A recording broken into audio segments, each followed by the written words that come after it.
Hi friends, ఉదయం నుంచి కూడా మాకు బాగా విపరీతమైనటువంటి వర్షం. దాంతో పవర్ లేకపోవడం వలన ఏ విధమైనటువంటి అప్డేట్ అనేది నేను ఇవ్వలేకపోయాను. ఇక్కడ మీరు ఆలోచన చేయండి మిత్రులారా.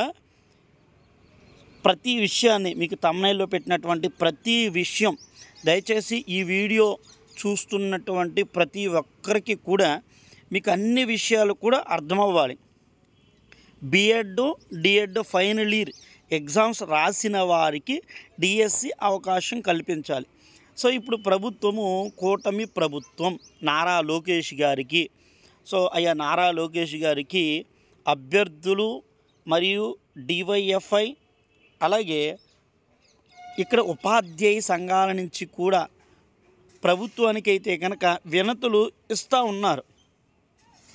గతంలో మీరు చూడండి, ఈ డిఎస్సి తప్పితే 2008 నుంచి 2018 వరకు కూడా ప్రజెంట్ 2025 వరకు కూడా 2008 తర్వాత పెద్ద డిఎస్సి ఏది అని అంటే ఇప్పుడు కూటమి ప్రభుత్వం 16,347 ఉద్యోగాలే అతిపెద్ద డిఎస్సి. మరి దీనికి మీరు గతంలో చూసుకుంటే అభ్యర్థుల నుంచి కానీ అందరి నుంచి వస్తున్నటువంటి ప్రధానమైనది ఏంటి, ఫైనల్ ఇయర్ చదివేటువంటి వాళ్ళకి కూడా టెట్ నిర్వహించి టెట్ ఇచ్చి డిఎస్సిలోనికి వాళ్ళకి అర్హత అనేది కల్పించినటువంటి పరిస్థితి. మరి ఇప్పుడు ఎందుకని చెప్పట్లేదు. అలాగే మీరు ఆలోచన చేయండి, ఇక్కడ చాలా స్పష్టంగా కూడా మరి సిహెచ్ సుబ్బారావు గారు అలాగే ఉపాధ్యాయ సంఘాల నుంచి డివైఎఫ్ఐ ఆధ్వర్యంలో నుంచి ప్రభుత్వానికి ఇన్ని రకాల వినతులు వెళ్తున్నాయి. చాలామంది అభ్యర్థులు ఏంటంటే, సార్ ఎంతమంది చేస్తున్నా ప్రభుత్వం ఎందుకు స్పందించట్లేదు అని. సాధారణంగా ప్రభుత్వం స్పందన నారా లోకేష్ గారిది కానీ ముఖ్యమంత్రి వర్యులది కానీ ఇవన్నీ మీకు వస్తాయి.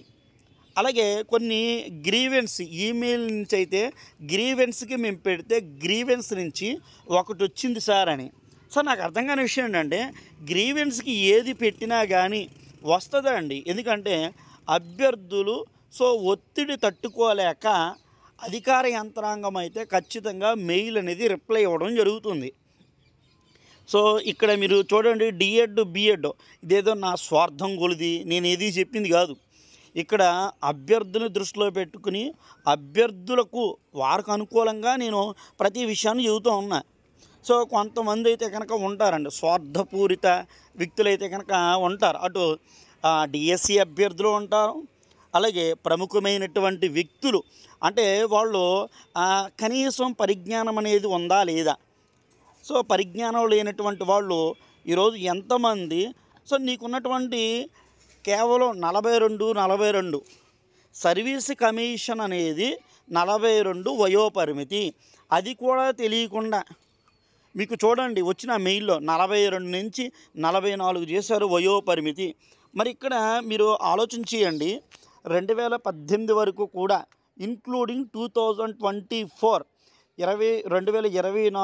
జగన్మోహన్ రెడ్డి ఇచ్చిన 6,100 డిఎస్సి పోస్టులకు కూడా 44 ఓపెన్. మరి ఎందుకని ఇంత దారుణమైనటువంటి పరిస్థితి?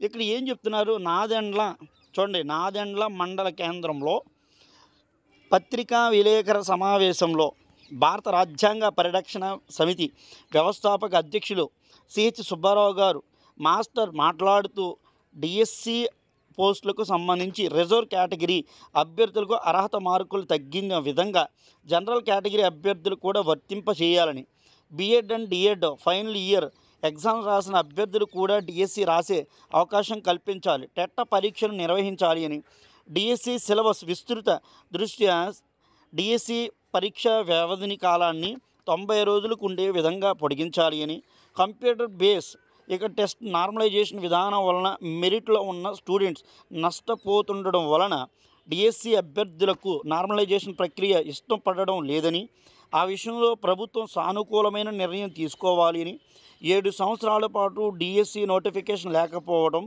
ఒక నోటిఫికేషన్ నుండి మరొక నోటిఫికేషన్ మధ్య కాలం ఎక్కువగా ఉండడం వలన ప్రతి ఒక్కరికి గరిష్ట వయోపరిమితి 47 సంవత్సరాలకు పెంచవలసినదిగా ఆంధ్రప్రదేశ్ రాష్ట్ర ముఖ్యమంత్రి గారును మరియు ఆంధ్రప్రదేశ్ రాష్ట్ర విద్యాశాఖ మంత్రి లోకేష్ గారికి కోరుతా ఉన్నాము. ఇది నువ్వో నేను చెబుతుంది కాదు. సో ఇక్కడ అభ్యర్థులు వారి బాధని ఏమంటే ఉపాధ్యాయ సంఘాలు, డివైఎఫ్ఐ, సో ఇక్కడ రకరకాల వాళ్ళందరూ అర్థం చేసుకుని చెబుతున్నారు. నేను ఈ రత్నం సార్ మీరు ఆలోచన చేయండి. అభ్యర్థుల తరపు నుంచి ముందుగా చెప్తుంటే కొంతమంది నెగిటివ్గా మాట్లాడుకోవడం, కొంతమంది రకరకాలుగా చెప్పుకోవడం, ఇది నిజంగా ఎలా ఉందంటే మరి వాళ్ళు చదువుకున్న వాళ్ళ, చదువు ఉండి మూర్ఖులుగా వ్యవహరిస్తూ ఉన్నారా? కొంత బాధ ఉంటుంది. ఏది అంటే మేము ఇంతకాలం బట్టి ప్రిపేర్ అయ్యాం, సో ఉద్యోగం వస్తుందని కొన్ని వేల రూపాయలు ఖర్చు పెట్టుకుని, లక్షలు ఖర్చు పెట్టుకుని, ఇప్పుడు ఈ నోటిఫికేషన్లో అర్హత లేదు అంటే మరి వాళ్ళనేమనాలి? అది మీరు ఆలోచన చేసుకోండి. అర్థమైందా? సో అలాగే ఇక్కడ నాకు తెలిసినంత వరకు కూడా ఇప్పుడు పోలీసు వ్యవస్థలోనండి, పోలీస్ వ్యవస్థలో ఏఐని, సో ఆల్రెడీ గవర్నమెంట్ చెప్పింది పోలీస్ వ్యవస్థలో ఏఐ ఇంట్రడ్యూస్ చేస్తున్నారు, ఆర్టిఫిషియల్ ఇంటెలిజెన్స్. సో నాకు తెలిసినంతవరకు ఈడిఎస్సినే చాలామంది అభ్యర్థులు కూడా ఈడిఎస్సి కాబట్టి ఇటు మాకు టైం కావాలని కోరుతున్నారు. రెండోదిగా భవిష్యత్తులో డిఎస్సి అనేది ఉంటుందా లేదా అన్నది కూడా ఒక ప్రశ్నార్థకం. ఎందుకనంటే ఇప్పుడే ఈ ఏఐ ఆర్టిఫిషియల్ ఇంటెలిజెన్స్ అనేది ఆల్రెడీ పోలీస్ వ్యవస్థలోనే కాకుండా మనకి ఈ విద్యాశాఖలో కూడా ప్రవేశపెట్టాలి అని కూడా ప్రతిపాదన ఉంది. అది మీకు చాలామందికి తెలుసో లేదో నాకు తెలియదు కదా.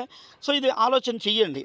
అందుకని అభ్యర్థులందరూ ఏంటి, మాకు ఇదే మాకు లైఫు, ఖచ్చితంగా మాకు ఇప్పుడు డిఎస్సి ఈ టైం కావాల్సిందే, డిఎడ్ అభ్యర్థులకు బిఎడ్ వారికి సో టెట్ పరీక్ష నిర్వహించాల్సిందే, వయోపరిమితి ఖచ్చితంగా పెంచాల్సిందే. సో ఇక్కడ పోస్టుల విషయంలో కూడా చాలా గందరగోళమైనటువంటి పరిస్థితి. ఇది దయచేసి గుర్తుపెట్టుకోండి. ఓకే, నేను మీకు మంచిగా చెప్తున్నాం. ఇవి కాకుండా కొన్ని కోచింగ్ సెంటర్స్ అండి ఆన్లైను, నాకు అర్థం కాని విషయం ఏంటంటే సో చాలా కోచింగ్ సెంటర్స్ అయితే కనుక అప్లై చేయలేదు అంటలా, పెద్ద పెద్ద కోచింగ్ సెంటర్స్ అన్నీ అప్లై చేసినటువంటి పరిస్థితి. ఇక్కడ మరి రకరకాలుగా ఆన్లైన్ వాళ్ళకి ఇవ్వటం, వీళ్ళకి ఇవ్వటం, ఇది చాలా ఆలోచించాల్సినటువంటి పరిస్థితి. మరియు ఇక్కడ ఉన్నటువంటి చూడండి పెద్ద పెద్ద కోచింగ్ సెంటర్స్ రాష్ట్రంలో దాదాపుగా ఎన్ని ఉన్నాయి అన్నది అది ప్రభుత్వానికి, అభ్యర్థులకు అందరికీ తెలుసు. మరి ఆయా కోచింగ్ సెంటర్స్లో అసలు ఈ బోధిస్తున్నటువంటి వారు ఎవరు? ఇది ప్రభుత్వం చాలా ఈ కోచింగ్ సెంటర్స్ మీద నిఘా పెట్టకపోతే, అంటే ఆ కోచింగ్ సెంటర్స్లో ఉన్నటువంటి అధ్యాపక బృందం ఎవరో వీళ్ళు ప్రభుత్వ ఉపాధ్యాయులు వస్తున్నారా?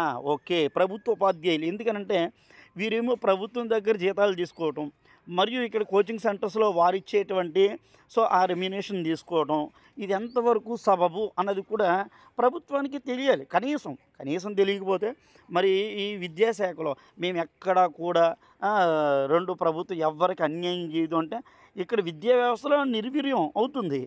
సో ఆయా కోచింగ్స్ చిన్నవా పెద్దవా ఆల్రెడీ నాకు తెలిసి కూడా కొన్ని కోచింగ్ సెంటర్స్ మీద ప్రభుత్వం దాదాపుగా 16 కోచింగ్ సెంటర్స్ మీద అయితే కనుక నిఘా పెట్టినటువంటి పరిస్థితి. నేను అన్ని విషయాలు తెలుసుకున్న తర్వాత సో పలానా కోచింగ్ సెంటరా, పలానా డైరెక్టరా, పలానా ఫ్యాకల్టీ అని నేను చెప్పట్లే. మీకు ఆల్రెడీ ఇంతకుముందు కూడా సూర్య పేపర్లో మీకు చాలా అద్భుతమైనటువంటి ఆ విషయాలన్నీ కూడా నేను చెప్పడం జరిగింది. అది మీరు దయచేసి తెలుసుకోండి. సో ఇక్కడ ఈ కోచింగ్ సెంటర్స్ మీద ప్రభుత్వం దృష్టి పెట్టకపోతే ఇక విద్యా వ్యవస్థ నిర్వీర్యం అనేది ఖచ్చితంగా అవుతుందండి. దాంట్లో ఏమాత్రం సందేహం అయితే కనుక లేదు. డిఎస్సి అభ్యర్థులకు ఉచిత ఆన్లైన్ శిక్షణ, ఇది ఆలోచన చేయండి. ఎప్పటి వరకు ఉంది డిఎస్సి? ఇక్కడ ఇది కర్నూలు అండి, ఇది కర్నూలులో ఇది ఆలోచన చేసుకోండి ప్రతి ఒక్కరు. ఆల్రెడీ నేను మీకు ఇది చెప్పవసరం లేదు, దయచేసి ప్రతి ఒక్కరు కూడా మీరు అర్థం చేసుకోండి. రిజిస్ట్రేషన్ వివరాలకు రిజిస్ట్రేషన్ చేసుకోవడానికి అక్కడ ఫోన్ నెంబర్ ఇచ్చారు. మరియు డిఈడి చూడండి, డిఈడి మీకు ఇక్కడ డిఈడి వివరాలు పంపి రిజిస్ట్రేషన్ చేసుకోవాలని సూచించారు.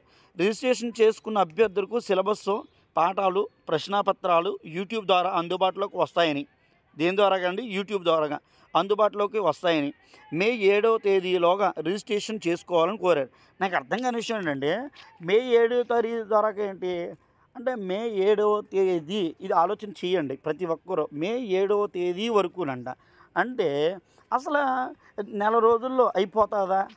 అంటే నెల రోజులు అయిపోతుందా? ఇప్పుడు మొన్నటిదాకానేమో 45 రోజులని, ఇప్పుడు 7వ తారీఖు వరకు మళ్ళీ అప్లికేషన్ ఆల్రెడీ ఇంకా అప్పుడు ప్రారంభం అవుతుంది, అప్పుడు ఇస్తాము. ఇవన్నీ కూడా ఎలా ఉన్నాయంటే కొన్ని రకరకాలుగా మతలబులు.